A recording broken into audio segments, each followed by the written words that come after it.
como adorábamos y como el Señor ministraba en una parte de la adoración, el Señor tiene toda su expectativa puesta en nosotros, ¿sí?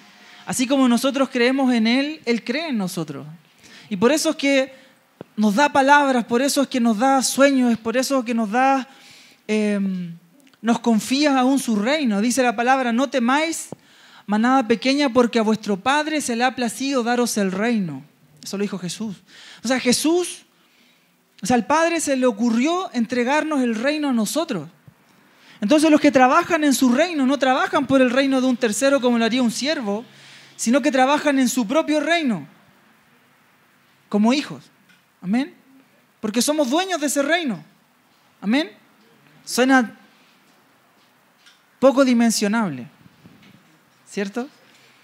Porque a veces nosotros tenemos una vida tan natural que nos cuesta dimensionar el amor del Dios creador de todo, que dio a su Hijo y nos dio todas las cosas juntamente con Él.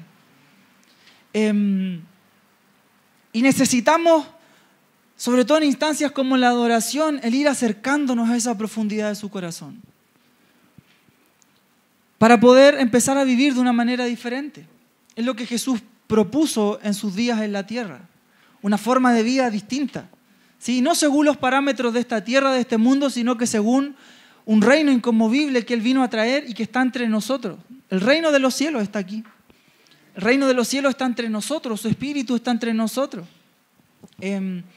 Y por eso es necesario que podamos profundizar en Él.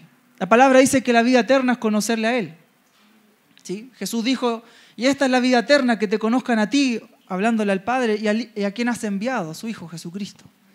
Esa es la vida eterna. La vida eterna es mucho más que irse al cielo después de despedirnos de esta tierra, ¿sí?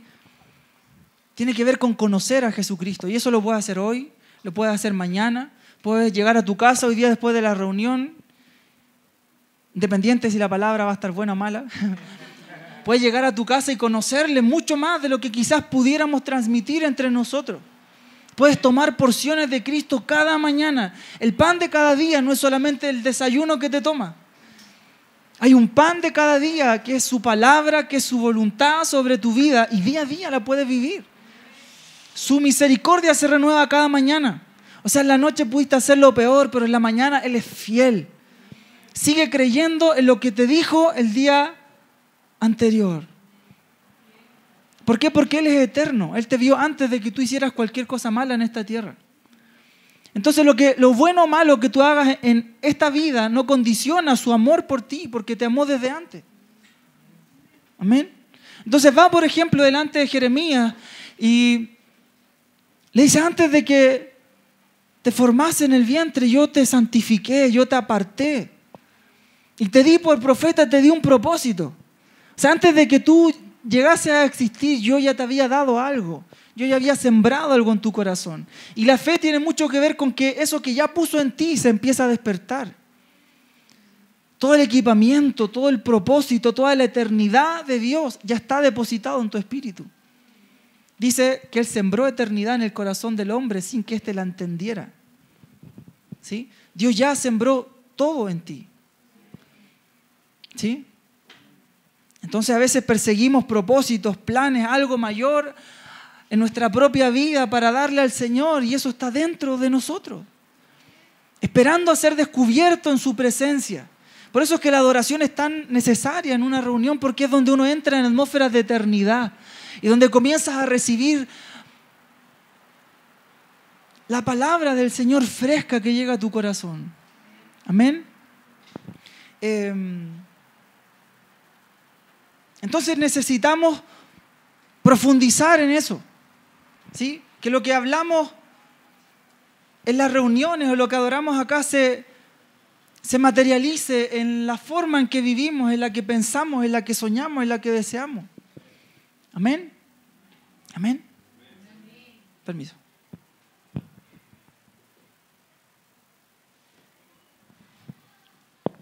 Jesús cree en ti.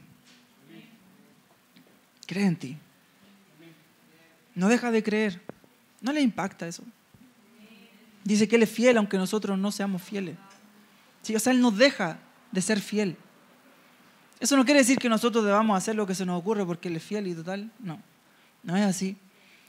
Porque los que reciben su fidelidad comienzan a ser transformados por ese amor que es incesante. Si hay una canción que dice que Él no descansará, que Él no va a cesar, que Él no se rinde, que Él no descansa. Está convencido sobre ti. ¿Cuántos están convencidos de lo que Dios quiere con sus propias vidas? Necesitamos convencernos, porque a veces dejamos de experimentar tanto de su presencia, de su reino, que nuestra vida pasa a ser tan monótona, fome, aburrida, tan como las de todos. ¿A cuántos les ha pasado a veces que la gente que no conoce a Cristo le dicen, tú tienes algo distinto? ¿Cómo llegas a conseguir cosas como esa? ¿Por qué? ¿Cómo te atreves a hacer esas cosas y te resultan? El mundo debiese conocernos por eso, por tener una vida de fe, una vida sobrenatural. Porque la fe no es para solucionar problemas, sirve, sí. La fe es para ir más allá. Amén. Amén. Bien, voy a compartir algunas cosas, eso no está ni en la palabra. Así que ahora voy a empezar. Sí, es que estaba inspirado. No, sin el chiste. No. Voy a hablar un poco, de hecho, de lo que estaba compartiendo. Y voy a hacer una relación porque últimamente hemos hablado harto de que estamos en un tiempo de remoción. ¿Cuántos lo han escuchado? ¿Sí? Los que no lo han escuchado, el Señor nos ha dicho que este es un año donde Él comienza a remover estructuras, comienza a remover cosas de nuestro corazón. Aquellas cosas que son conmovibles necesitan ser mudadas de nuestro corazón por las inconmovibles. Y esto a algunos les aterra, algunos están dispuestos, otros no están dispuestos, pero es lo que Dios ha determinado y los hijos del Señor maduros deben decir, Señor, acá estoy. Remuéveme lo que haya que remover, cambia lo que haya que cambiar, porque ninguno de nosotros, a pesar de que somos perfectos porque Él nos perfeccionó, es perfecto en toda su manera de vivir. Necesitamos ser perfeccionados y transformados, ¿sí? No nos podemos conformar con vivir como estamos viviendo. No os conforméis a este siglo, dice la palabra, sino ser transformados mediante la renovación de vuestro entendimiento. Amén. Para conocer la buena, agradable y perfecta voluntad de Dios, ¿sí? Si no somos renovados en nuestro entendimiento, nunca vamos a darle en el hilo con lo bueno y rico que es la voluntad de Dios. Y vamos a vivir quejándonos siempre, ¿sí? En la iglesia a veces hay mucha queja. Y es porque no entendemos la buena, agradable y perfecta voluntad de Dios. Pareciera ser que no es tan buena, ¿sí? Cuando nos pasan cosas que uno dice, Señor, pero yo creo en ti y me enfermé. Entonces uno dice, ¿y por qué? Bueno, hay que ser renovado en nuestro entendimiento para llegar a comprender el corazón del Padre. Y voy a tomar la palabra precisamente en Jeremías 1:9 al 10, dice, luego extendió el Señor la mano y tocándome la boca me dijo, he puesto en tu boca mis palabras. Mira, hoy te doy autoridad sobre naciones y reinos para arrancar, derribar, para destruir y demoler, para destruir y demoler, para construir y plantar. ¿Sí? Este es el Señor hablando a Jeremías y es en parte lo que hace con todos nosotros. Porque al darnos un reino, nos da autoridad sobre el reino y sobre reyes. Y eso es terrible porque además de ser algo bonito, decir, sí, yo soy rey, nos da una responsabilidad que muchas veces no entendemos y muchas veces y menos asumimos, ¿sí?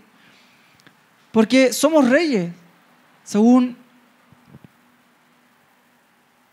el Señor. Nos dio autoridad, nos dio su reino. Y quien tiene un reino debe ejercer gobierno en ese reino.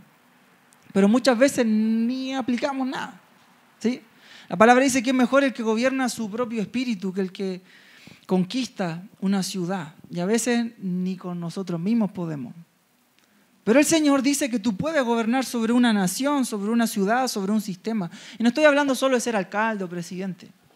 Estoy yendo mucho más allá. La iglesia gobierna, ¿sí?, en esferas espirituales que dominan sobre las naturales, ¿sí? Y si en las esferas naturales no vemos cambio muchas veces porque nosotros no hemos asumido una posición y tenemos que hacernos cargo, ¿cierto?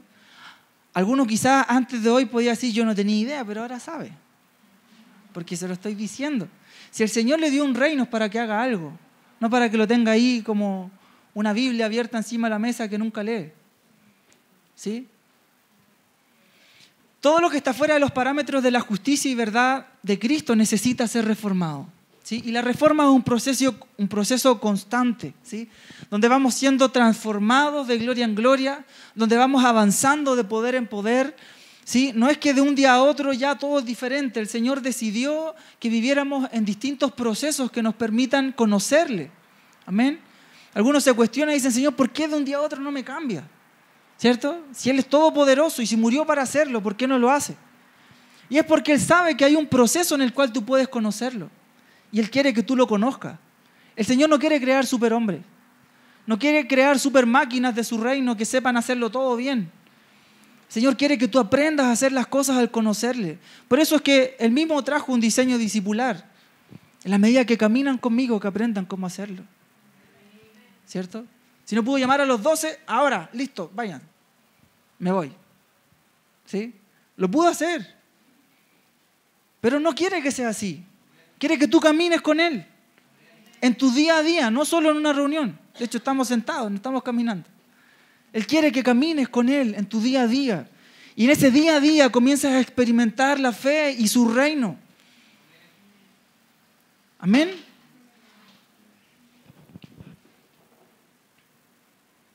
La reforma involucra un proceso de arrepentimiento y remoción que abre camino a la vida y edificación de Cristo en nosotros.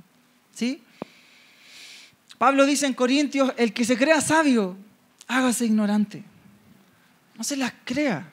Así que si algo nos creemos hoy, que quizás por lo que hemos caminado sabemos, es mejor dejarlo delante de su cruz, porque hoy día podemos salir transformados como hasta ayer no éramos. Amén. Sí, debe ser así. Por eso es que hablamos a veces del concepto del hambre. Y el hambre tiene mucho sentido porque todos los días tenemos hambre. O uno comió un día y ya no volvió a comer nunca más. ¿Sí? ¿Cuántos comieron a veces un asado exquisito y comieron hasta saciarse? Comeréis hasta saciar. Se saciaron de asado. No como más, dijeron. Nunca más como carne. El 18 de septiembre. Nunca más como carne. El 19, ahí estaba la parrilla. Porque al otro día volvió a darnos hambre. ¿Sí? Hambre de su presencia. A veces ayunamos su presencia. No se puede ayunar su presencia. Nos quedamos ahí como yo llevo 2 años porque la otra vez me sacié del Señor. No tiene que ser así. Amén. La remoción involucra arrancar, derribar, destruir y demoler. ¿Sí? La remoción en sí es un proceso violento, es un proceso que demanda quiebre, que demanda cambio, transformación. ¿Sí? Cuando nosotros llegamos, por ejemplo, si uno va acá mismo, acá habían paneles cuando llegamos y los tuvimos que remover. Entonces les pegamos con lo que pudimos pegarle hasta botarlo y que quedara un salón. ¿Sí? Sí o sí hay transformación. Cuando uno remueve, saca algo de un lugar, cambia algo de posición, cambia. ¿Sí? Es redundante, pero es así.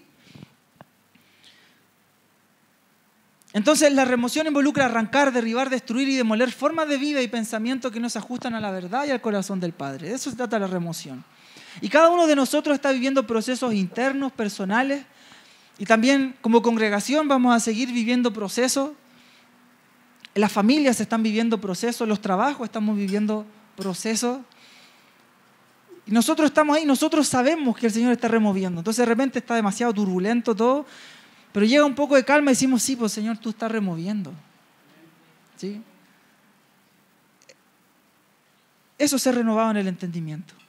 Moverse según lo que el Señor te dijo que era. Entonces, así eso es. Pues. Bueno. Sin embargo, el fin de la remoción es preparar un cimiento para edificar una morada para el Espíritu y una tierra apta para sembrar árboles de justicia. ¿Sí? ¿Por qué? Porque la palabra en Jeremías, el Señor no solo le da autoridad para dejarla grande, sino que también para plantar y para edificar. ¿Sí? El problema es que dejarla grande, si se puede decir así, romper, destruir, no sé, es fácil. ¿Sí? Porque pegarle un mazazo a una muralla es fácil, pero edificarla es más difícil. ¿Sí? Demanda otro tipo de expertise, otro tipo de conocimiento, porque cualquiera puede romper algo, pero hacerlo. Yo he roto miles de vasos, pero nunca he hecho un vaso. Amén. Sí, es verdad, tengo que ir a comprarlo porque no lo sé hacer, ¿cierto? Porque romper es fácil, pero edificar es difícil. Yo me como una manzana, pero nunca he plantado un árbol. ¿Sí? Las plantitas que tenemos en la casa, oramos más que las regamos por ellas. Y resucitan. ¿Es verdad? Porque están todas secas, el Señor, me olvidé una semana sin regar la planta con el 40 grados de calor. Perdón, Señor, perdóname, plantita, Señor. Hablamos vida sobre el agua. Y al día siguiente está bonita la flor de nuevo, pero no debe ser así, ¿cierto? O no puede ser así. En este proceso de plantar y de edificar. Entonces no me voy a enfocar tanto en lo que hay que arrancar, o en lo que hay que derribar, en lo que hay que demoler, sino que en la acción de edificar, en la acción de plantar. ¿Sí? Porque el Señor no está pensando en desajustar toda nuestra vida para dejarnos ahí en el limbo. El Señor a veces hace cambios, toca cosas que a veces llegan a ser incluso dolorosas. A veces estamos incluso años en procesos que no entendemos que son dolorosos. José, por ejemplo, vivió años hasta que al final, después ya en su máximo dolor, cuando se encontró con sus hermanos, dice: entiendo que todo el mal que viví fue para traer bien sobre el pueblo. ¿Sí? Lo mal que viví fue por algo bueno, ahora lo entiendo. Pero eso no le ahorró quizás el vivir momentos duros, difíciles. Pero para algo a veces el Señor nos permite vivir ciertos procesos. No es que todo sea su voluntad, eso es bueno entenderlo. ¿Sí? No vamos a ser los jueces de lo que es voluntad y no es voluntad del Señor, pero hay cosas que pasan que no fueron su voluntad, pero que hoy día Él las puede tomar para sacar algo perfecto. Puede tomar un carbón de tu vida que te molesta todos los días y hacer que de ahí salga algo bueno. Porque su poder se perfecciona en la debilidad. Y la debilidad no es algo bueno. La debilidad uno trata de ocultarla siempre. Porque es debilidad. Uno muestra la fortaleza, no la debilidad. Pero su poder se perfecciona en la debilidad. Entonces la debilidad es necesaria. Porque en eso conocemos cómo su poder se perfecciona. Y en eso llegamos a ser aún más fuertes, porque no es nuestra fortaleza, su fuerza, obrando en nosotros. Amén. Voy a avanzar más rápido. La remoción demanda la participación activa de cada uno. ¿Sí? Por un lado, en el decir: Señor, estamos en un tiempo de remoción. Quienes son parte, por ejemplo, de su familia, si los papás están viviendo un proceso de remoción consciente, sus hijos de alguna forma la viven. ¿Sí? Esto pasa si lo queremos o no lo queremos. Cuando no queremos que el Señor sacuda cosas de nuestra vida, amamos que se lleve un pecado o una forma regalona, a veces es necesario que venga una forma de juicio a quebrarlo. Y remueve. Mucho mejor es ir delante del Señor y decir: Señor, yo amo los juicios de tu boca. Júzgame en tu misericordia. ¿Sí? Remuéveme lo que haya que remover. Yo prefiero que sea voluntario a que no lo sea. A mí, algunos me critican porque mi papá me llamaba para retarme y yo iba. No me arrancaba. Y yo digo: ¿cómo no te arrancabas? Hasta mi papá ahora me dice: ¿cómo no te arrancabas? Pero yo iba cuando él me llamaba para retarme. ¿Sí? Porque aprendí que así tenía que ser. Es mejor ir al Padre cuando hay algo malo en nuestro corazón. Si sabemos que hay un tiempo de remoción, Señor, examíname. ¿Sí? David le decía: examina mi corazón y prueba mis pensamientos. Ve si en mí, le decía, si hay camino de perversidad y apártame del mal. Amén. Eso lo decía David. Entonces nosotros debemos hacer lo mismo. Señor, examina mi corazón. Yo encuentro que hay cosas buenas y otras malas. Señor, si es necesario hacerme ignorante, si es necesario hacerme débil y lo que siento que soy fuerte, vamos. Amén. Entonces demanda una participación activa. La autoridad para arrancar, derribar, destruir y demoler está en cada hijo, según el amor y la guía del Espíritu Santo. Esto no quiere decir que tenemos que hacerlo nosotros, a empezar a derribar cosas como locos. Dejemos que Él nos guíe en eso. ¿Sí? Porque a veces uno queriendo hacer lo bueno, El Espíritu nos guía a toda verdad, nos enseña todas las cosas. Amén. La remoción opera en ciclos de profundidad en el corazón. Algunos de acá han avanzado mucho en su vida y son más maduros. Y no tiene nada malo que uno sea más maduro, porque han vivido quizás más cosas o han aceptado más procesos en el Señor. Amén. Pero siempre opera en ciclos de profundidad. ¿Qué quiere decir? Que llegamos hasta un nivel y después se llega hasta otro nivel y uno va avanzando de poder en poder, de gloria en gloria. Amén. La gloria de hoy en tu vida no es la misma que debe ser mañana. Si tu gloria de hoy es la misma que tienes hace 10 años, o hace 2 años, 1 año, qué sé yo, hay algo que no ha cambiado, hay algo que no está bien. Hoy día tu gloria debe ser otra, ¿sí? Porque es de gloria en gloria. Si te quedaste en una gloria es porque no avanzaste a la otra gloria. Amén. Entonces lo mismo, la remoción opera en ciclos que son de profundidad en el corazón. Hay algo que ya se conmovió, pero necesita ir más profundo, ¿sí? Es un proceso progresivo de quebranto y rasgamiento que da lugar a dimensiones más profundas de Cristo. Mientras tú más abras tu corazón, más profundo vas a entrar en el corazón de Cristo, ¿sí? Mientras más tú abras tu vida al Señor, más profundo vas a lograr conocerle. Es así, ¿sí? Todo tiempo de remoción traerá consigo en aquellos que lo tomen un tiempo de edificación y siembra. Amén. Cuyo resultado será la presencia de Dios y un mayor fruto del Espíritu en sus vidas. ¿Sí? Si estamos en un tiempo de remoción, tenemos que estar mirando ya un tiempo de edificar. Estás diciendo, Señor, tú algo vas a edificar. ¿Sí? Cuando está toda la crisis, por eso dicen que la crisis es una oportunidad, correcto. ¿Sí? No solo por la historia del hombre que así lo demuestra, sino que porque siempre que hay una crisis, Dios tiene una oportunidad. A algo te quiere llevar. ¿Sí? Sea en tu vida personal, sea en tu vida laboral, en los estudios, en la familia, con tus hijos, qué sé yo, algo quiere hacer el Señor. ¿Sí? Jesús mismo sufrió la cruz viendo el gozo puesto por delante. ¿Sí? Había una crisis terrible. Jesús mismo dijo, Padre, si es posible, no la quiero vivir, pero que se haga tu voluntad. Vivió la cruz, sufrió la cruz, se humilló a sí mismo, pero había un gozo puesto por delante. Amén. Entonces tenemos que aprender a mirar el gozo puesto por delante. Amén. Ahora, estamos en tiempo de remoción porque viene un tiempo de edificación. ¿Sí? La remoción no tiene un fin en sí mismo. Remover sin edificar es abandonar un territorio para dejarlo desolado y en ruinas. ¿Sí? ¿Han visto la palabra, la cantidad de veces en las cuales el Señor dice y van a restaurar los cimientos de generaciones antiguas, van a levantar las ruinas de generaciones? ¿Sí? Ejemplo, Isaías 64, 1, 4 al 6 dice, reedificarán las ruinas antiguas y levantarán los asolamientos primero y restaurarán las ciudades arruinadas, los escombros de muchas generaciones. Isaías 58, 12 dice, tu pueblo reconstruirá las ruinas antiguas y levantará los cimientos de antaño. Será llamado reparador de muros destruidos, restaurador de calles deshabitables. Y hoy día le estoy hablando a una iglesia que tiene un llamado también a la restauración. Amén. Y estoy levantando estas palabras porque vamos a comenzar a ser llamados reparadores de muros, restaurador de calles transitables. Amén. Porque así como el Señor nos restaura, va a comenzar a restaurar a través de nosotros. Amén. Por esto es necesario transitar desde la remoción a la edificación. Hay muchas veces que uno vive, o la iglesia se vive en un constante ir y venir, sobre todo en situaciones a veces de pecado o de cosas que no se resuelven. Y que uno de alguna forma siempre trata de derribar, y dice hasta que no termine de derribar, yo nunca puedo edificar. Y a veces el Señor nos lleva a hacer las dos cosas a la vez. ¿Sí? O a veces algunos se quedan solo en ese proceso y nunca logran ver lo que hay que edificar.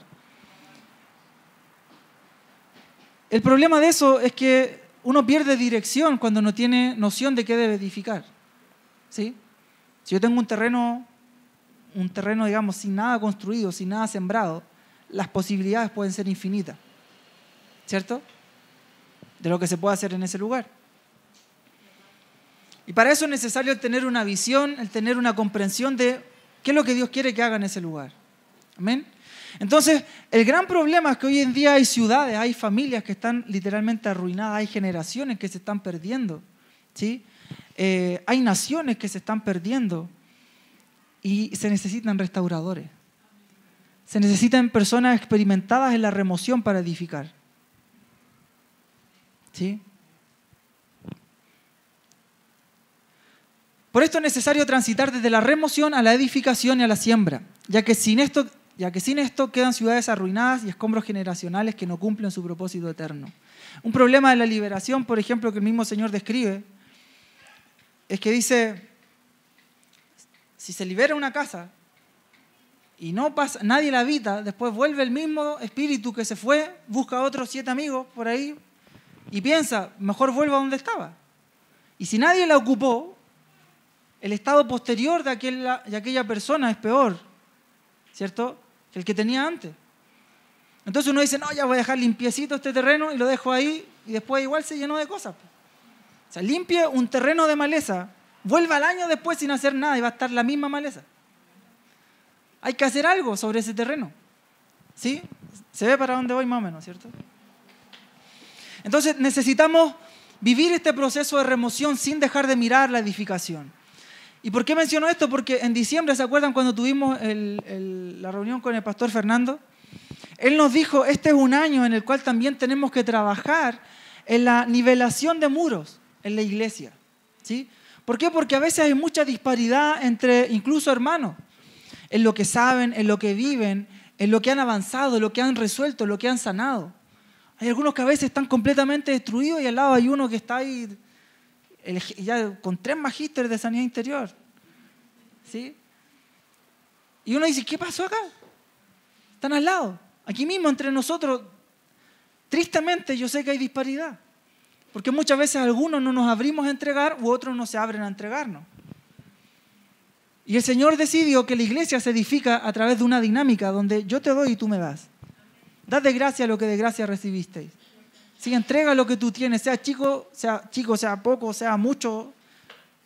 Da lo que tiene.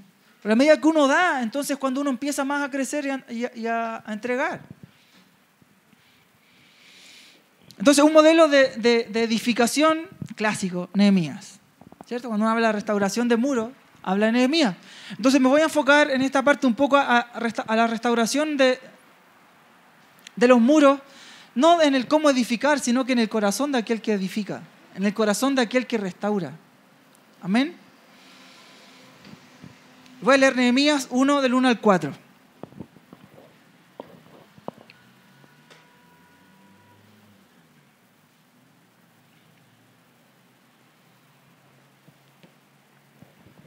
Palabras de Nehemías, hijo de Acalías.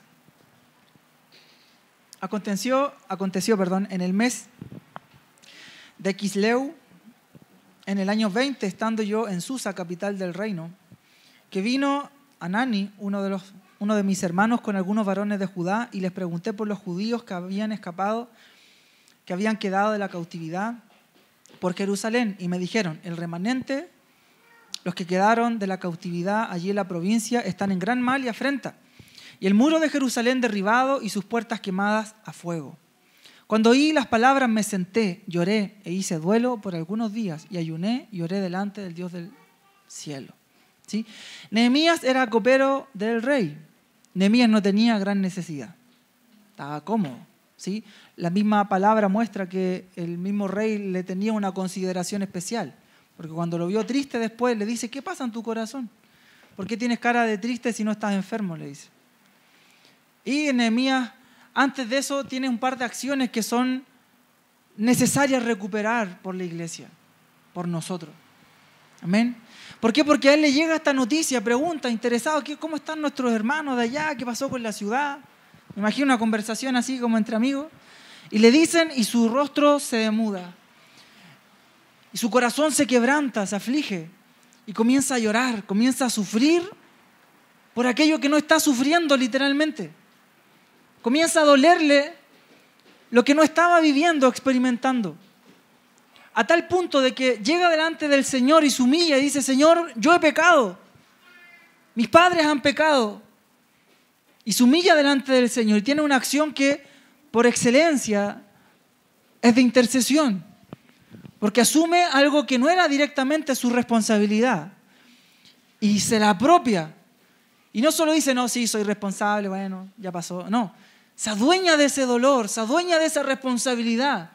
¿Sí? Y pasa desde una intercesión profunda del corazón a una acción intercesora. Porque dice, Señor, ya esto está así, está terrible, perdónanos, Señor. Tú dices en tu palabra, porque de hecho cita al mismo Señor, que si nosotros nos volvemos a ti, tú te vas a volver a nosotros y nos vas a restaurar. Eso dice Nehemías. Dice, entonces dame gracias, Señor, delante del rey para que me permita ir a restaurar la ciudad. Porque aunque yo no fui el que lo hizo, yo no fui el culpable de esta destrucción, yo no tengo la culpa de que la ciudad esté como está, yo vivo acá. Y yo soy representante de tu reino aquí. Entonces yo tengo que hacer algo porque yo sí soy responsable. Amén. Un gran problema que ya todos conocemos de la iglesia de antaño, sobre todo, es que vivía encerrada hacia sus adentros. Y se preocupaba, si es que, de los problemas interiores, pero no miraba hacia afuera. ¿Por qué? Porque no asumía una responsabilidad territorial, no asumía ni siquiera responsabilidad a veces familiares. Incluso a veces quizás entre nosotros podría llegar a pasar, que nos siga pasando después de hoy. Porque a veces uno está tan ensimismado que el dolor del otro te da lo mismo. Y tú dices, no es consecuencia de su pecado. ¿Y tú qué haces por eso? ¿Qué hacemos nosotros por las consecuencias del otro? Bueno, son sus consecuencias, sí, pero yo conozco a Dios. Yo conozco a Cristo, yo me encontré con su cruz, yo puedo hacer algo. Entonces Nehemías muestra el corazón de aquel que restaura. Entonces, si somos una iglesia también llamada a restaurar, a reformar, reforma suena súper así, wow, de reforma, poderoso. Pero si uno ve, los reformadores eran personas que aún se angustiaban en su corazón por las cosas que vivían, las ciudades en las que estaban, las situaciones que se daban en su entorno eran inconcebibles, entonces daban hasta su vida para que cambiara. ¿Sí? Si uno estudia la vida de los grandes reformadores, algunos de plano los mataron porque no se quedaron callados ante lo que estaba pasando, y la mayoría eran injusticias sociales. No era que estaban hablando contra Dios y todos hablaban en nombre de Dios, entre comillas. Pues decían, no, esto no es así, y por decir que no era así, por buscar algo más de Dios mismo, daban su vida por eso. ¿Sí? Nehemías muestra el corazón de la iglesia que debe tener en este tiempo, quien ante la existencia de muros fisurados sale de su posición para hacerse cargo de la restauración. Entonces, no nos debe dar igual lo que le está pasando a nuestro hermano. No nos debe dar igual lo que está pasando en la ciudad. ¿Sí? Necesitamos salir de nosotros mismos a veces para empezar a hacer algo diferente. Amén. ¿Sí? El tiempo de remoción demanda un corazón hambriento por la restauración. ¿Sí? Los que aman la restauración saben que es necesaria la remoción. ¿Sí? ¿Se entiende? Los muros caídos en nuestra vida, familias, ciudades, naciones no deben sernos indiferentes. El fuego se encenderá en la medida que salgamos de nosotros mismos. Vimos cómo después de la remoción el Señor iba a comenzar a encender un fuego fresco en la nación. Cuando nos metamos a vivir con un corazón hambriento de la restauración de todas las cosas por Cristo, entonces vamos a comenzar a sufrir un fuego intenso, ¿sí? Que nos va a movilizar a hacer las cosas que antes no hacíamos. ¿Amén? Nehemías tuvo un sentimiento de urgencia por Jerusalén que le llevó a pasar de la intercesión a la acción intercesora. O sea, se fue a terreno. ¿Sí? No se conformó con orar. No se conformó con pedir perdón por lo que pasaba en la ciudad. Salió y dijo, algo tengo que hacer. Y lo hizo. Y eso activó una unción de edificación y de guerra que le llevó a reconstruir los muros de Jerusalén. ¿Sí? ¿Por qué? Porque sabemos que la restauración involucra un tiempo de edificar, de trabajo y de guerra.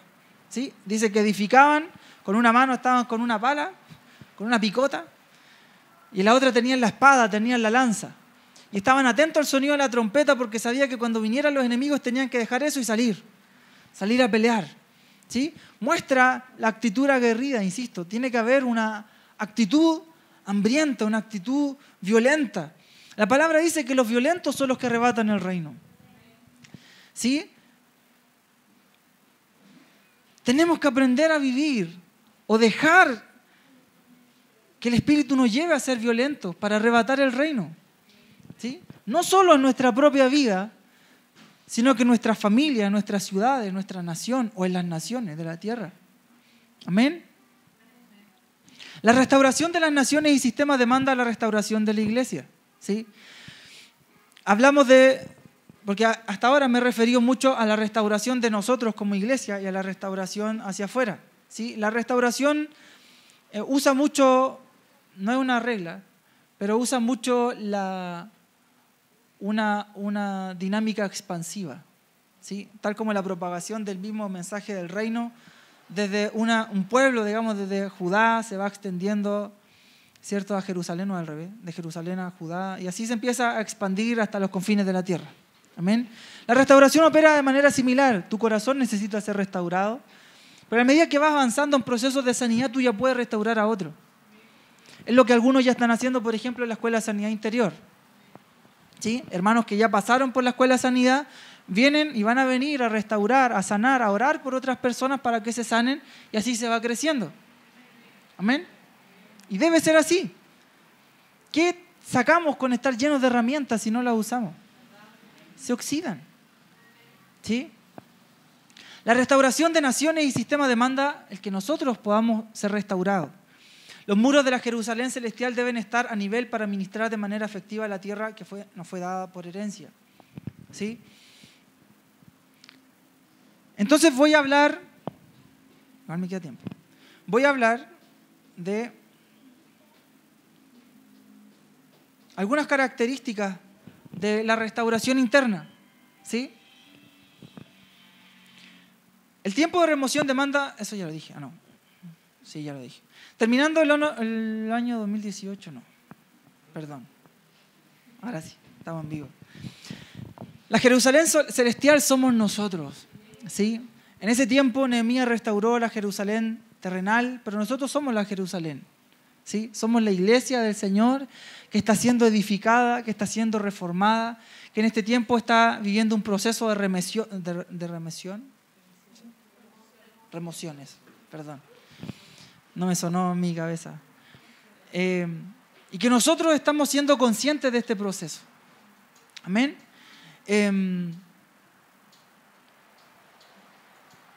Y por eso necesitamos caminar con un entendimiento que nos lleve a ser efectivos en este proceso, ¿sí? Porque a veces uno se da más vueltas de las necesarias porque no sabe hacerlo.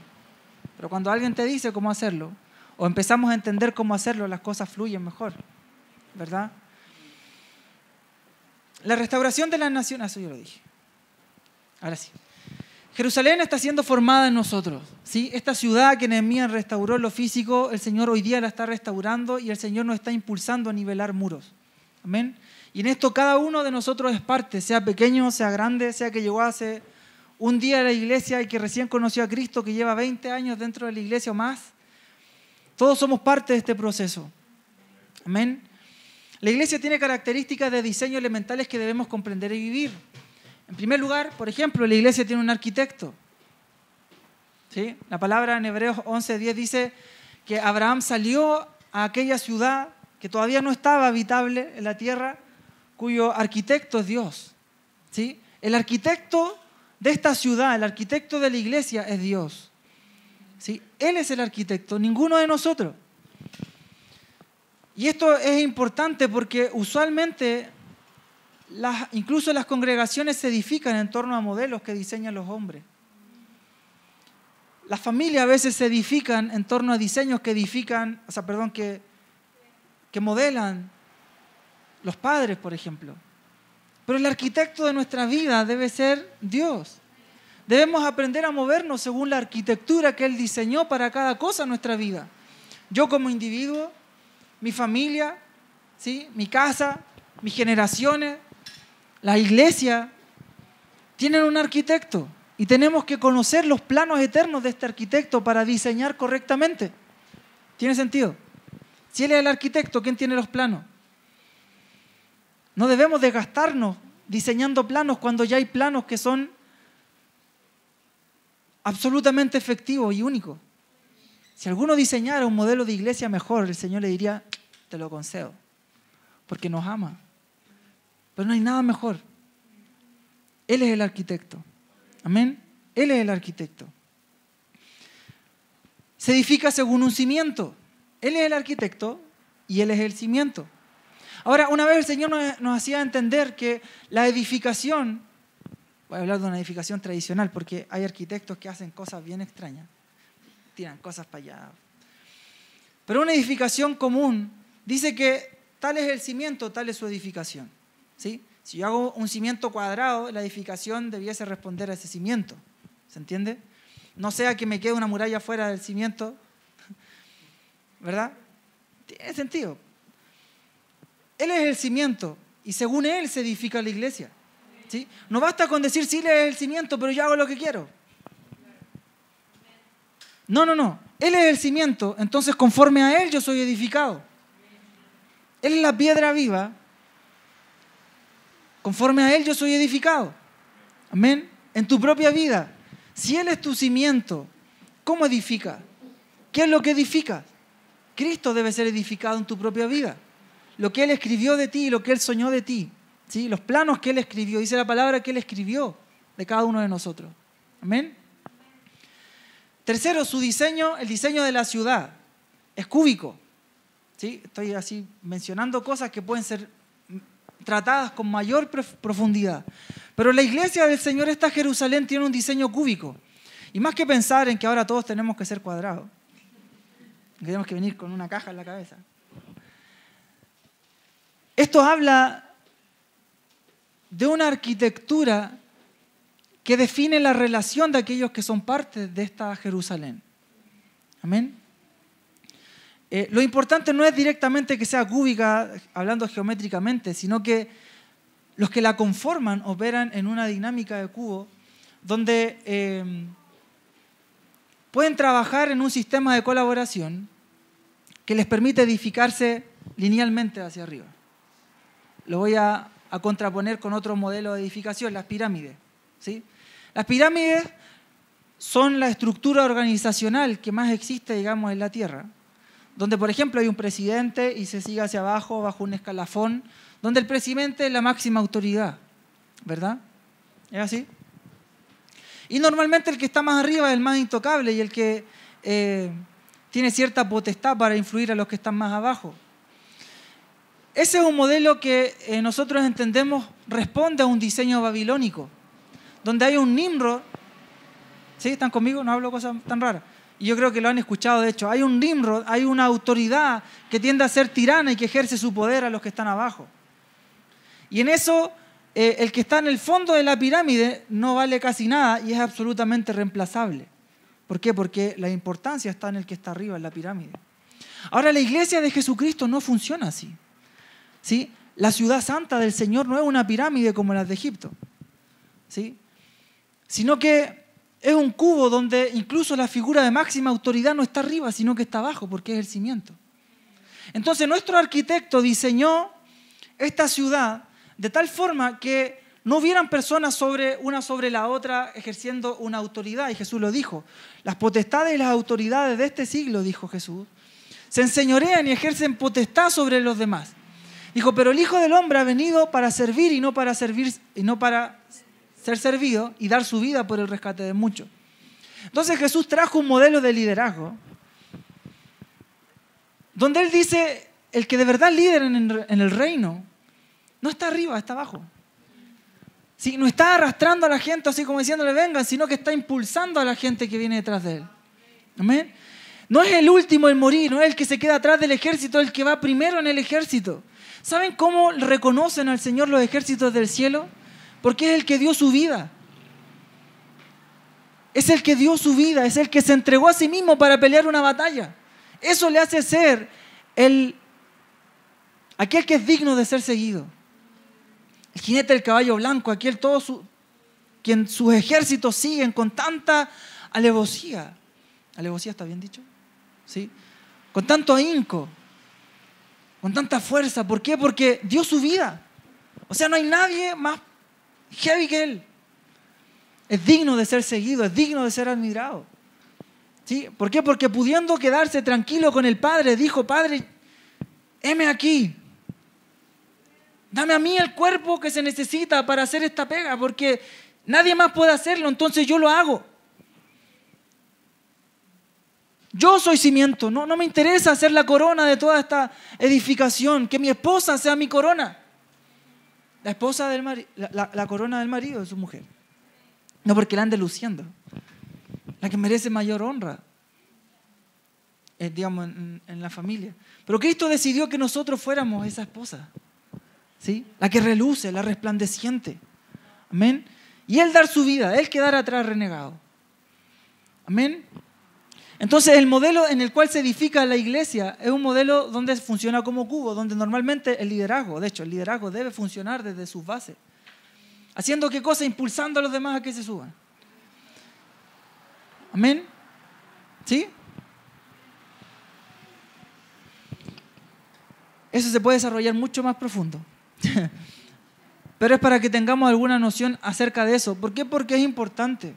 Es importante entre nosotros, por ejemplo, que a quienes quizás ocupan ciertas posiciones de autoridad no se les ponga en una pirámide. ¿Sí? La honra es necesario, pero la honra debe ser entre todo el cuerpo. Dice la Biblia que debemos honrarnos los unos a los otros, que no debemos hacer acepción entre nosotros, que no debemos privilegiar a uno por sobre el resto. Eso dice la palabra. Santiago, por ejemplo, es full con eso. Habla, por ejemplo, en las clases sociales dentro de la iglesia. Dice, mira, ustedes que reciben al rico lo sientan adelante, y aquel que viene como un mendigo, aquel que viene pobre lo dejan atrás y casi que ni le dan asiento. Eso no está bien. Eso es de condenación delante del Señor. ¿Por qué? Porque Él, siendo rey, dio su vida. Entonces, ¿qué líder o qué figura de autoridad logra ser mayor que Cristo? O sea, quienes le seguimos deben dar su vida. Jesús dijo, el que quiera ser primero, el que quiera sentarse conmigo, hágase siervo de todos. Así que nuestra iglesia debe funcionar, la iglesia más bien, y esta casa debe funcionar en una dinámica de servicio, donde todos nos servimos, donde todos nos amamos de tal forma que podemos entregar. Amén. Seguido de eso, la iglesia se edifica en un modelo integrado de servicio y de unidad en amor. Es un modelo integrado. ¿Qué nos integra el servicio? ¿Sí? ¿Qué nos integra el poder darnos los unos a los otros? Eso nos cohesiona. Eso forma iglesia. ¿Sí? El que yo vengo y te entrego. No basta con que vengamos a las reuniones para hacer iglesia. O decir, no, yo soy la iglesia, entonces me quedo en la casa. ¿Cierto? Porque hay quienes dicen eso, la iglesia somos nosotros, entonces me encierro en mi habitación y yo soy la iglesia y acá estoy siendo edificado. Pues la palabra dice, el apóstol Pablo dice que la iglesia se edifica mutuamente. Si cada una de las partes van cumpliendo una función que hacen que se forme un cuerpo. Amén. Esto es interesante, la ciudad santa no tiene muros interiores. ¿Sí? No tiene muros interiores. Eso... ¿Dónde se puede ver, por ejemplo? No, voy a detallarlo mejor antes. A veces entre nosotros tenemos muros interiores, ¿sí? Decimos que somos una casa, pero estamos llenos de habitaciones. Y la Jerusalén habla de una estructura, digamos, que se muestra por fuera, cúbica, tiene todo su diseño, pero interiormente no se habla nunca de divisiones, y entre nosotros, la iglesia en general, sí tiene mucha división, ¿sí? La otra vez estábamos adorando la reunión de Transformación Chile y el Señor me decía... Me hablaba de la importancia de derribar los muros interiores. Porque los muros interiores hacen que no nos miremos, que no tenga idea de qué es lo que pasa al lado. ¿Sí? No es que nos queramos meter en la vida de cada uno y estemos así todos copuchentos, ¿no? Pero la palabra dice, cada uno edifica su propia casa y mi casa está vacía. ¿Sí? En Ageo. Y a veces estamos tan ensimismados, vuelvo a lo mismo, que no tenemos idea de qué pasa a nuestro alrededor. Estamos tan preocupados de nuestro metro cuadrado que dejamos de mirar el reino que el Señor nos entregó. Y el diablo está tan contento con eso, con que estemos ahí metidos en nuestra casita y que nuestro entorno nos dé exactamente lo mismo. Y a veces decimos, sí, estoy disfrutando todo esto que el Señor me da. Sin duda el Señor nos lo da, pero el Señor quiere algo más. Quiere que salgas de ese lugar y quiere que salgamos de ese lugar cómodo, estrecho. Amén. Amén. La palabra dice que la iglesia no tenía nada, tenían todas las cosas en común, dice así. Y muchas veces se asocia solamente al tema de que entregaban todas las cosas y que literalmente no tenían nada propio, sino que era todo de todo. Sin embargo, más profundo aún que eso, es la forma en la cual la iglesia caminaba. Dice que tenían un mismo pensamiento, ¿sí? Que tenían un mismo corazón, se movían en un mismo espíritu. O sea, había una unidad tal que podían pensar igual. ¿Por qué? Porque los individuos estaban siendo gobernados por una misma cabeza. Tenían un mismo pensamiento porque obraban según el pensamiento de Cristo, no del apóstol Pedro, no del apóstol Jacobo, qué sé yo, sino que tenían un pensamiento que era el de Cristo. Tenían un corazón que era el de Cristo. No tenían separaciones interiores llenas de ideología y formas de ver la vida. La vida que veían era la que Cristo definía y define. ¿Se entiende? ¿Estoy redundando? Y por último, la iglesia es edificada por piedras vivas y es acá donde cada uno de nosotros entra. ¿Sí? No son ladrillos, ¿sí? No son estructuras extremadamente únicas, iguales, que responden a un mismo diseño. Cada uno de nosotros tiene un diseño diferente. Hemos hablado de eso, ¿cierto? Hartas veces, del diseño, el propósito. Cada uno de nosotros tiene un diseño, tiene un propósito, tiene un pensamiento original de Dios sembrado en el corazón. Estábamos adorando y yo podía ver cómo habían semillas que el Señor había plantado y dentro de ellas la fe en el corazón comenzaba a resplandecer. Dice la palabra que el Señor sembró eternidad en nuestro corazón. La eternidad que plantó en tu corazón no la sembró en nadie más. ¿Sí? No dijo nada repetido, ¿no? Hay algunos que nacen con el cuerpo igual, los gemelos, ¿sí? Hasta ahí llega. Pero en su pensamiento original, ninguno se parece. Nadie se parece a ti. Nadie. ¿Sí? La mayor escasez del cielo son los hijos. Porque si faltaste tú, nadie lo hizo. Nadie puede hacer las cosas exactamente igual que tú. Uno dice, no, ya, yo no voy a hacer que lo haga otro. Sí, otro puede asumir de alguna forma una posición, ¿sí? Pero nadie lo va a hacer como tú. Nadie lo puede hacer como tú. Y eso es terrible. Es terrible porque ahora que lo saben, quien no lo sabía, te hace responsable de hacer algo que nadie más va a hacer como tú lo puedes hacer. ¿Sí? Ser piedras vivas es hermoso, pero también te responsabiliza. Algo tenemos que hacer. Nadie lo va a hacer como tú. ¿Se entiende? Alguien empieza a sentir como que algo tengo que hacer en la vida. La ciudad es edificada por piedras cuyo diseño y función es único. Y en esto necesitaba mencionar algo. Eres importante. Eres necesario. Cada uno. Aunque a veces sientas que no hacen nada al venir. Aunque quizás en mucho tiempo no le has entregado una palabra a alguien. Eres importante. Eres necesario. No hay nadie igual a ti. Nadie igual a ti. Y a veces en la iglesia a veces hay mucha gente que siente que no sirve para nada. O que con ir es suficiente. Y no es así. No necesitamos. ¿Sí? No basta con que haya una persona en un lugar cumpliendo una función. ¿Sí? No basta con eso. Amén. Es responsabilidad de cada miembro del cuerpo aportar según la función para el crecimiento del mismo. Tienes que entregar algo. Tienes que dar algo. ¿Sí? No solo en tu tiempo para venir a una reunión, en tu día a día. Tenemos que entregar algo. ¿Sí? Tenemos que dar algo. El Señor vino a dar su vida. ¿Qué es lo que estás dando? ¿O qué es lo que estamos dando? ¿Sí? ¿Me ayudas con el teclado, porfis? Entonces, eres responsable, pues somos responsables de hacer algo, de cumplir una función. ¿Amén?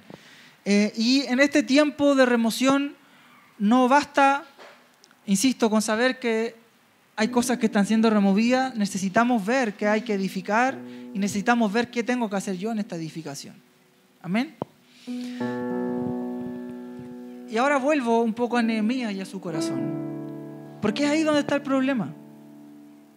¿Sí? La palabra dice, por ejemplo, que la fe obra por el amor. ¿Sí? Algunos dicen, no, es que no tengo tanta fe como para darle a alguien.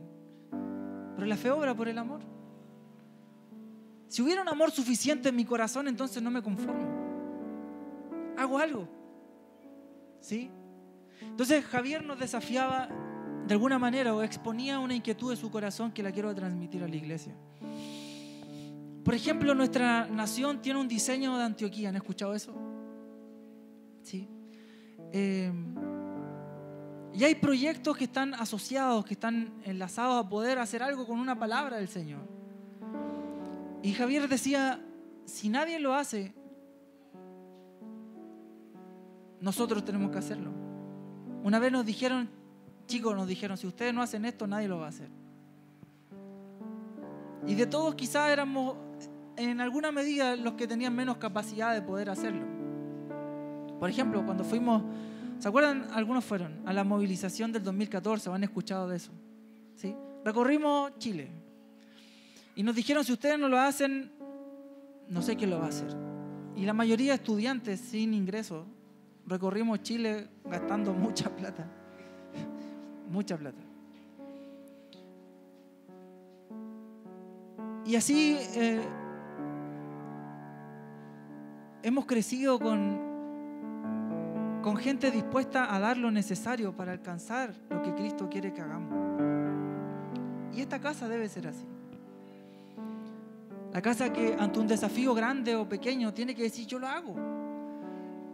Porque si no lo hacemos nosotros, ya lo estoy llevando a nivel congregacional, si no hacemos nosotros las cosas que hay que hacer, ¿quién las va a hacer? ¿Vamos a esperar que otro tome la iniciativa para empezar a moverse? Si lo que está en ti solo tú lo puedes entregar. Entonces, así como Nehemías tuvo una necesidad, Jesucristo tenía un hambre, tenía una necesidad. El hambre de Jesús era hacer la voluntad del Padre. Jesús decía, mi comida es hacer la voluntad del Padre. Tenía un hambre que era hacer su voluntad, y esa hambre le llevaba a vivir como vivía.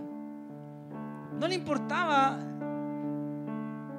hacer grandes cosas en la tierra, no tenía dónde recostar su cabeza, pero estaba dispuesto, estaba entregado a hacer lo necesario porque se cumpliera la voluntad del Padre. Y el Señor me ha hablado que va a comenzar a despertar en nosotros esa hambre.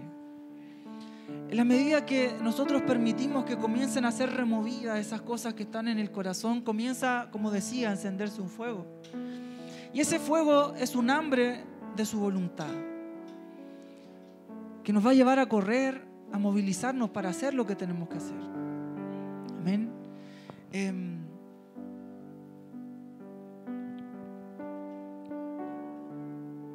Entonces les pido que puedan cerrar sus ojos.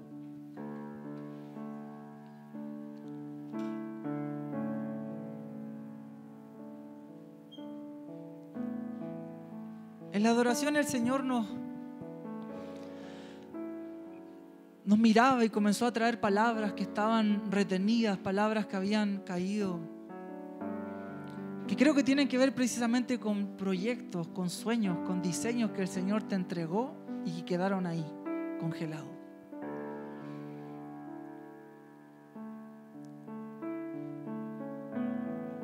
Y su palabra se está abriendo paso en nuestro corazón para despertar esa hambre, esa necesidad. Lo primero que necesitamos hacer es despojarnos de nosotros mismos, de nuestra visión, de las cosas que nos aíslan.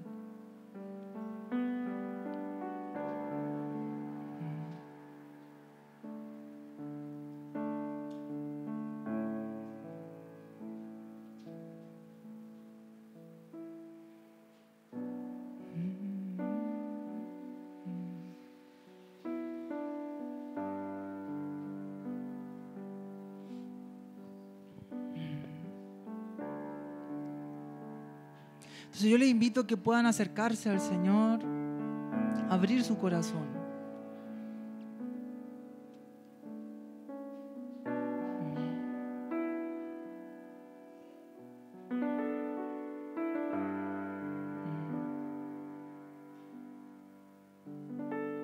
Padre, todo egoísmo, toda indolencia de nuestro corazón, todo aquello, Señor, que nos hace vivir sin mirar tu corazón, sin conocer, sin amar tu voluntad. Todo lo que nos hace vivir, Señor, indiferentes, Señor, a tu urgencia. Padre, hoy yo pido que comience a ser removido, Señor, de nuestro corazón.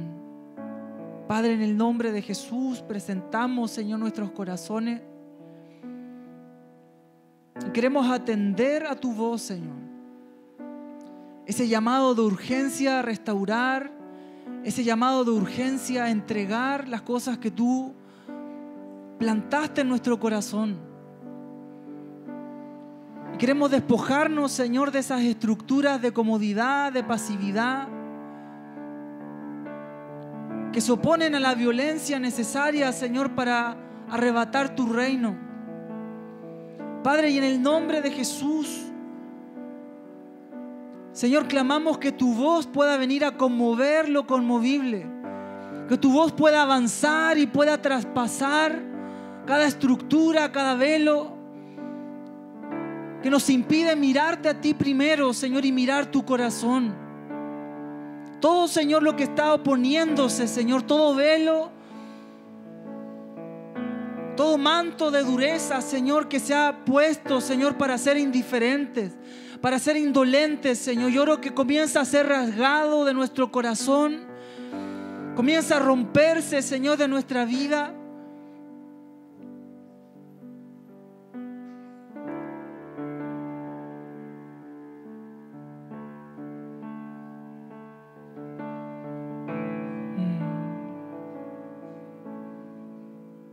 Hay tanta falta de pasión en nuestro corazón.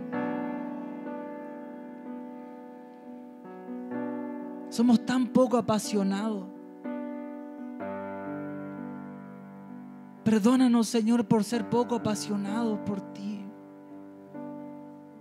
Porque aunque a veces hacemos muchas cosas, Señor, aún nos quejamos, Señor, por hacerlas. Perdónanos, Señor, por ser fluctuantes en nuestra determinación muchas veces, Señor.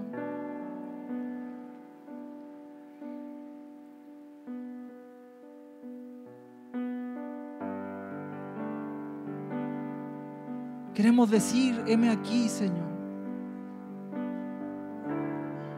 Queremos decir, Señor Santo, heme aquí.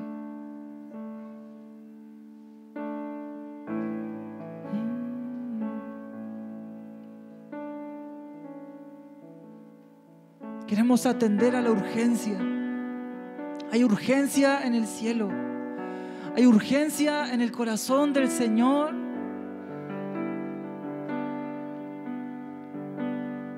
Y busca a los que tienen hambre de su voluntad. Busca a los que tienen hambre, a los que no se conforman, a los que no se detienen. El cielo te busca. El cielo está buscando tu corazón. El cielo está buscando tu determinación.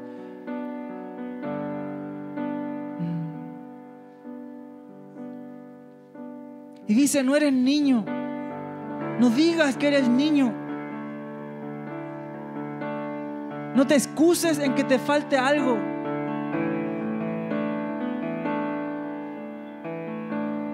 Solo necesitas creer.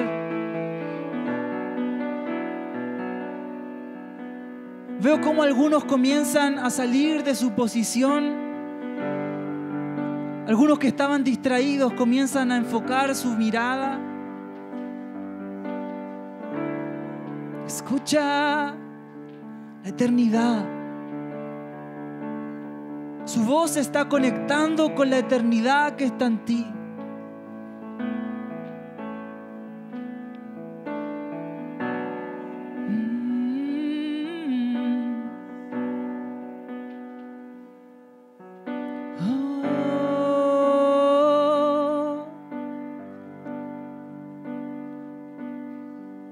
Sal de ese lugar. Señor no te va a sacar de la comodidad, tienes que salir tú de tu comodidad. Tú tienes la autoridad para arrancar, para derribar, para destruir. Y yo te llamo en el nombre de Jesucristo a romper tu pasividad, a romper tu comodidad, a abrir tu corazón a la urgencia del cielo, a la urgencia de Cristo.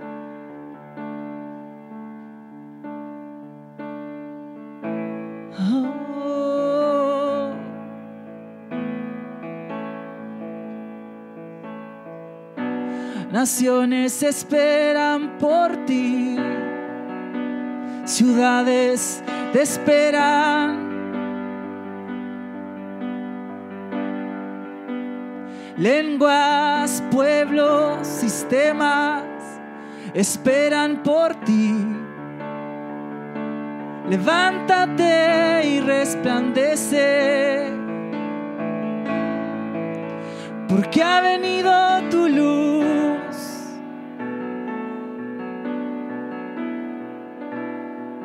Su luz está viniendo. Deja de mirar lo que nos sirve. Levántate y resplandece. Naciones esperan por ti. Ciudades te esperan.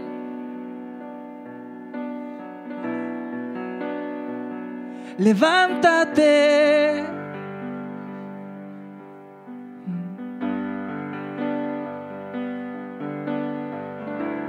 Generaciones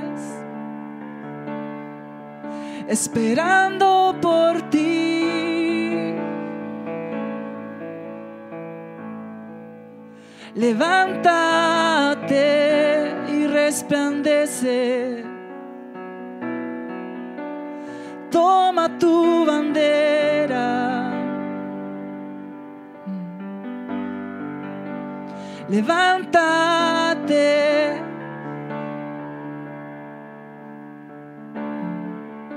Comienza a romper. Toma el martillo. Rompe la piedra.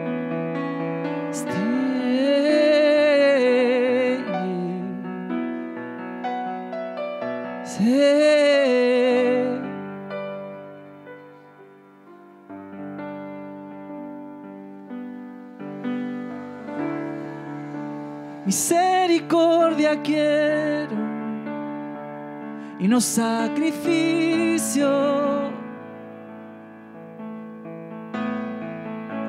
Misericordia quiero.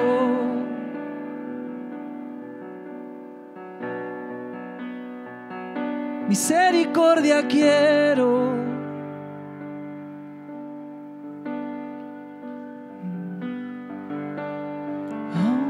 Oh, ¿quién oirá este anuncio?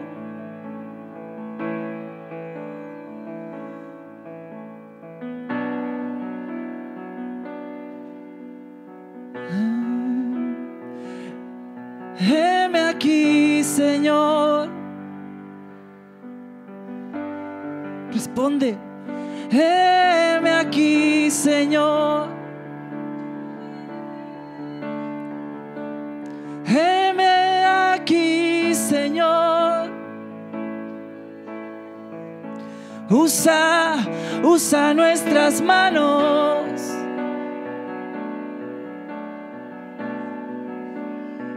Usa nuestros pies, Señor. Usa nuestra voz. Heme aquí, Señor. Envíame a mí.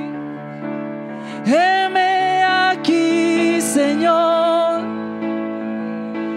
Heme aquí. Heme aquí, Señor. Heme aquí, Señor. Escuchamos tu corazón. Heme aquí, Señor. Señor. Heme aquí, Señor. Heme aquí, Señor.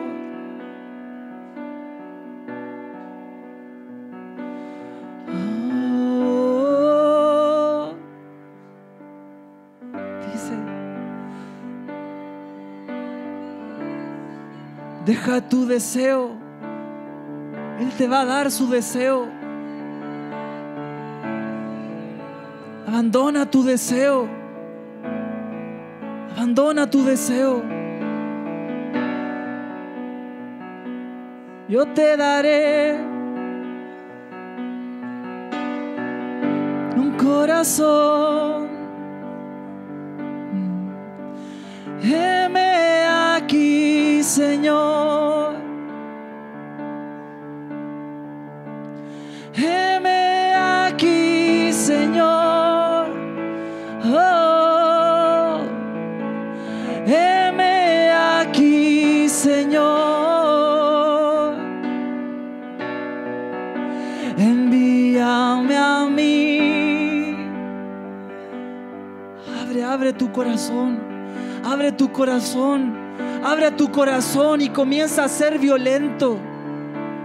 Comienza a ser violento. Si estás empezando a sentir una necesidad en tu espíritu de moverte, de hacer algo, es porque el Espíritu mismo te está moviendo y te está llevando a arrebatar una porción del cielo en esta tarde. Hay llaves, hay modelos, hay naciones que están siendo entregadas. Hay ángeles de misericordia, ángeles llenos de fuego que baten sus alas. Misericordia quiero, dicen.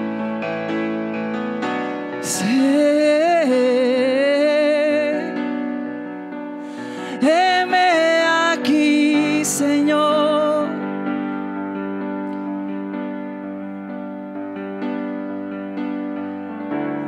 Solo están buscando un corazón.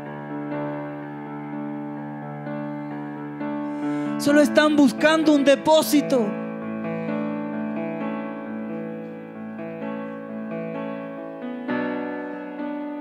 ¿Sabes cómo busqué un Nehemías en su tiempo? ¿Sabes cuánto busqué un Nehemías? ¿Sabes cuánto busca el Señor hoy día un Nehemías? Uno que no sea indiferente, uno que no sea indolente a los muros que están destruidos en su entorno. Uno que no acepte ciudades desoladas, uno que no acepte ruinas de generaciones.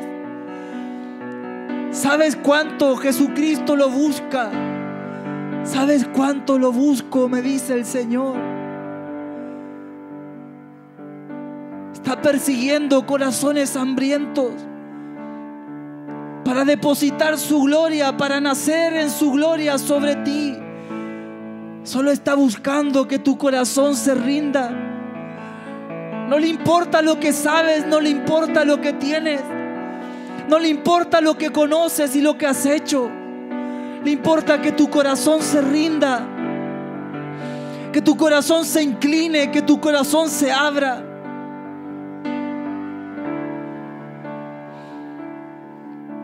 Él mismo dijo: heme aquí. ¿Quién oirá nuestro anuncio? Dijo al Padre, y Jesús dijo: heme aquí. Heme aquí, Señor. Heme aquí, Señor.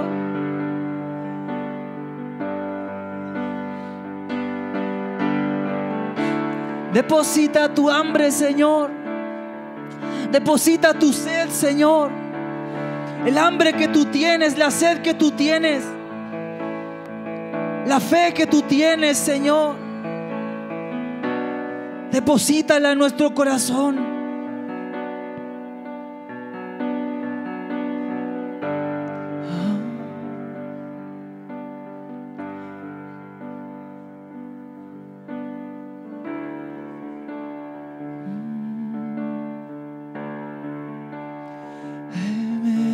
aquí, Señor.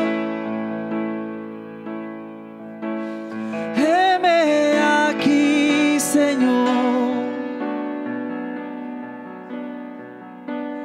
Heme aquí.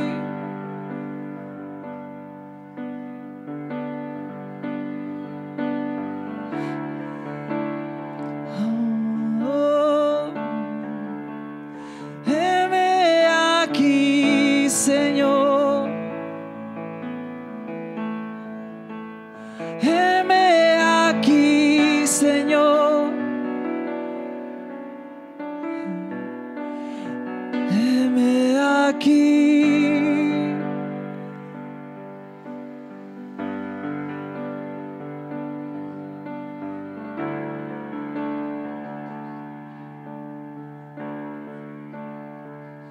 Hay equipamientos, hay herramientas, hay armas, hay asignaciones, hay sistemas, hay territorios.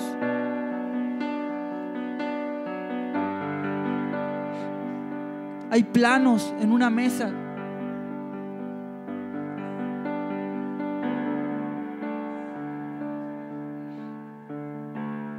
El Señor te llama.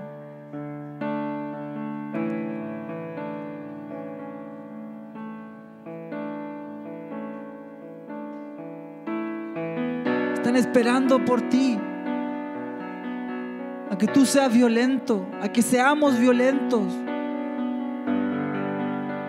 Acércate, acércate a tomar. Sí.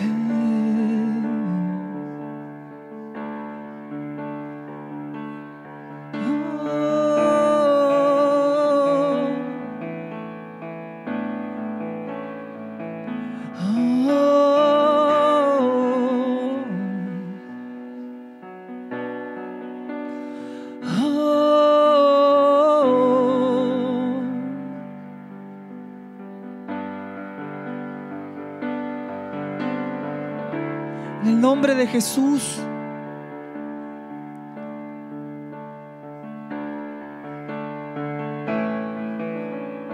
se desata un espíritu de intercesión. En el nombre de Jesús, se desata un espíritu de intercesión.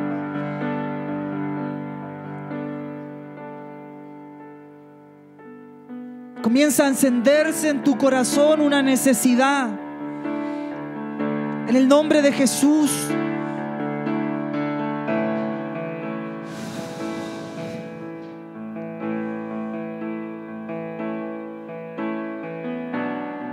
Para que dejes de mirarte a ti mismo. Para que comiences a mirar lo que Él está mirando. Para que comiences a necesitar lo que Él está necesitando. Para que comiences a amar lo que Él ama, para que comiences a dar lo que Él da. En el nombre de Jesús, toda medida de amor en nuestro corazón se quiebra. Comienza a venir un influjo de amor, un influjo de misericordia.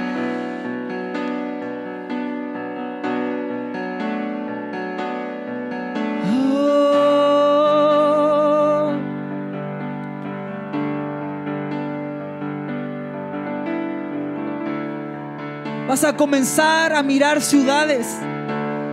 Vas a comenzar a mirar naciones. Vas a comenzar a amar a los que no amabas. Y vas a comenzar a tener lo que no tenías.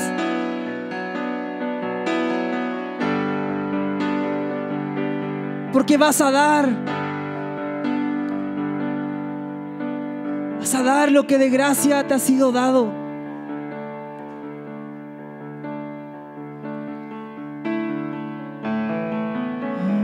Oh.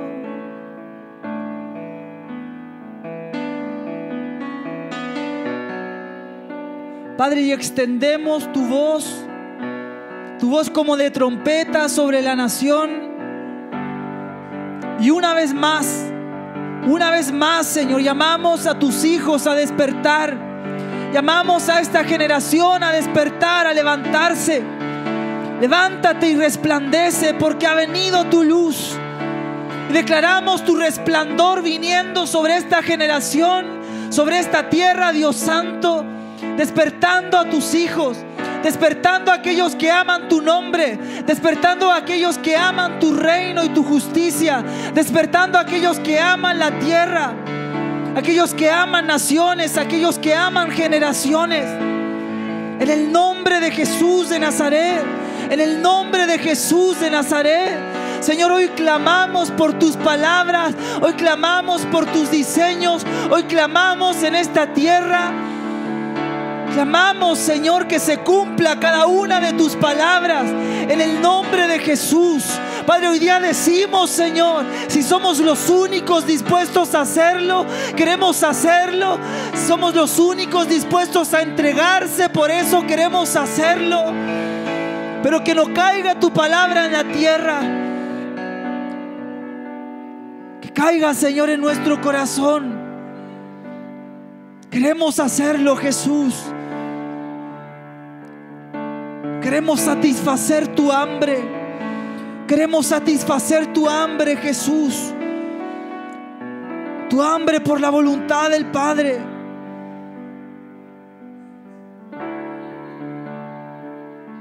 Hacemos oír tu voz, Señor. Voz como de trompeta, voz como de chofar.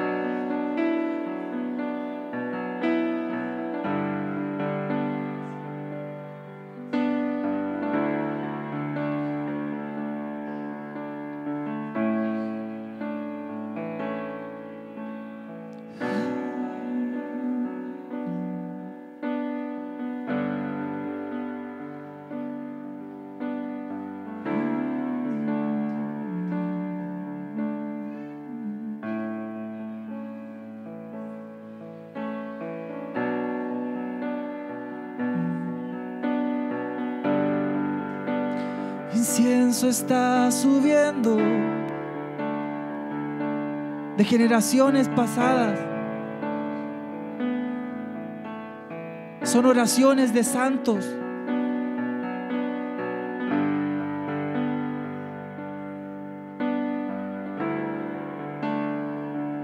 Está subiendo.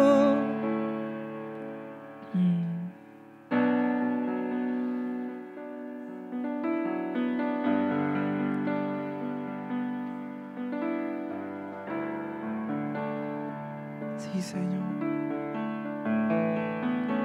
Todas esas oraciones, Señor, que hicieron generaciones anteriores a la nuestra.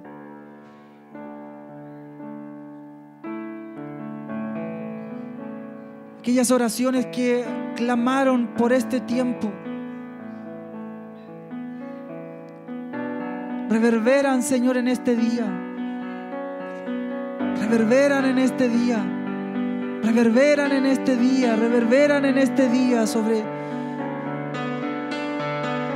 esta tierra. Reverberan en este día.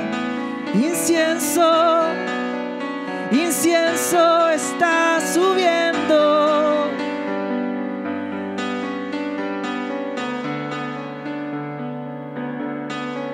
Aquellas palabras que tú les hablaste a los antiguos.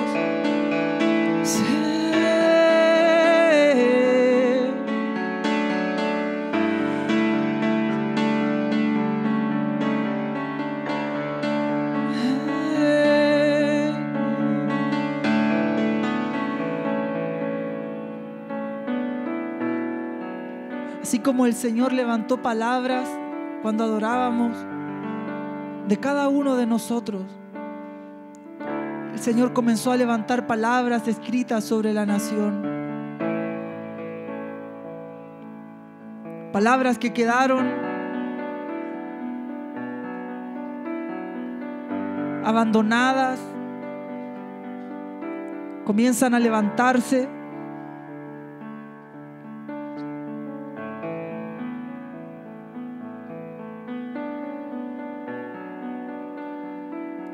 Comienzan a venir en el nombre de Jesucristo Padre, tomamos, Señor, de esas palabras y oramos que esas palabras comienzan a activarse. Esas palabras comienzan a manifestarse, comienzan a impregnarse, a estamparse en el corazón de tus hijos. Comienzan a revelarse. Señor, y te decimos, heme aquí. Heme aquí para edificar en tu iglesia, para edificar en la nación, para edificar en la tierra, para restaurar, Señor, según tu corazón. En el nombre de Jesucristo, Señor Santo.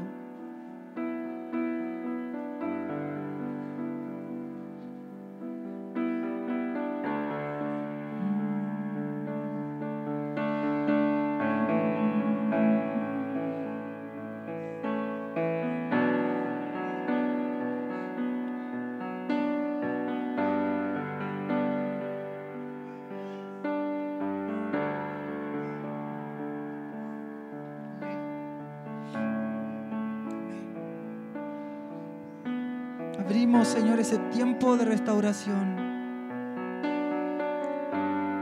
En el nombre de Jesucristo, Padre Santo.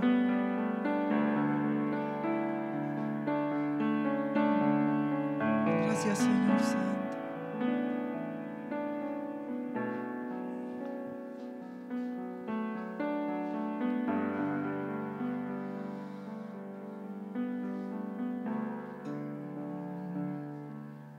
Gracias, Señor, porque tú eres fiel. Gracias, Jesús, por escogernos, Señor, en este tiempo para seguirte y para servirte, Señor. Te damos gloria y honra, Señor, a ti. En el nombre de Jesucristo, Señor Santo. Amén. Amén.